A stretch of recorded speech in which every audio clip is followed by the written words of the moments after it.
রাজনৈতিক দলগুলোর সাথে আলোচনা করেই মিয়ানমারে মানবিক করিডোর দেয়ার নিয়ে সিদ্ধান্ত নেওয়া হবে বলে জানিয়েছে প্রধান উপদেষ্টার কার্যালয়। বিশ্লেষকরা বলছেন, হুট করে এ ধরনের কোনো সিদ্ধান্ত নেওয়া হলে সেটি দেশের জন্য ক্ষতিকর হবে। সংশ্লিষ্ট সব মহলের সাথে আলোচনা করেই এই সিদ্ধান্ত নেওয়া হবে বলে জানান তারা। বান্ডেল থাকলে প্রতি সেনমানিতে টাকা বাঁচবে। বিকাশ সেনমানি বান্ডেল কিনে জিতুন প্রতি লেনদেনে। মিয়ানমারের রাখাইন রাজ্যে আরাকান আর্মির সাথে জান্তা সরকারের যুদ্ধ চলছে।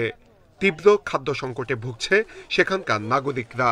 এ অবস্থায় রাখাইন রাজ্যে ত্রাণ পৌঁছাতে একটি মানবিক করিডোর দিতে বাংলাদেশের প্রতি অনুরোধ জানায় জাতিসংঘ।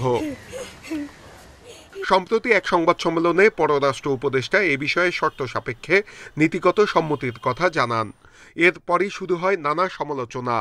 সেই শর্তাবলী যদি পালিত হয় আমরা এটা অবশ্যই কোঅপারেট করব, ইউএনের তত্ত্বাবধানে অবশ্যই। বিএনপি সহ বেশ কয়েকটি রাজনৈতিক দলের পক্ষ থেকে জানানো হয় এটি দেশের সার্বভৌমত্বের জন্য হুমকির কারণ হতে পারে। এই সিদ্ধান্তের সঙ্গে আমাদের স্বাধীনতা, সার্বভৌমত্ব এবং ভবিষ্যতে এই অঞ্চলের শান্তি স্থিতিশীলতা জড়িত আছে। আন্তর্জাতিক সম্পর্ক বিশ্লেষকরা বলছেন, এই করিডোর হলে সেখানে নিরাপত্তা ঝুঁকির আশঙ্কা রয়ে যাবে।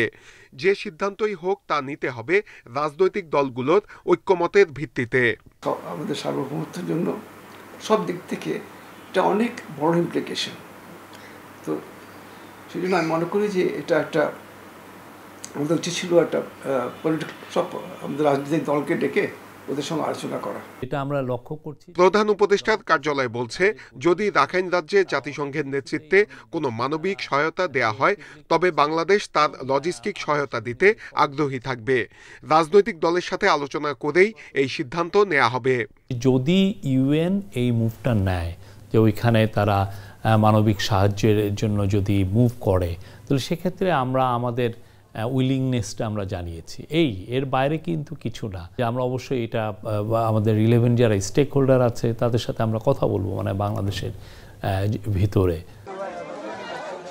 এই অবস্থায় রোহিঙ্গাদের প্রত্যাবাসন প্রক্রিয়াটা কিভাবে সহজ করা যায় সেটি নিয়েও আলোচনা চলছে বলে জানিয়েছে প্রধান উপদেষ্টার কার্যালয়। নূরে আলম, ইন্ডিপেন্ডেন্ট নিউজ, ঢাকা।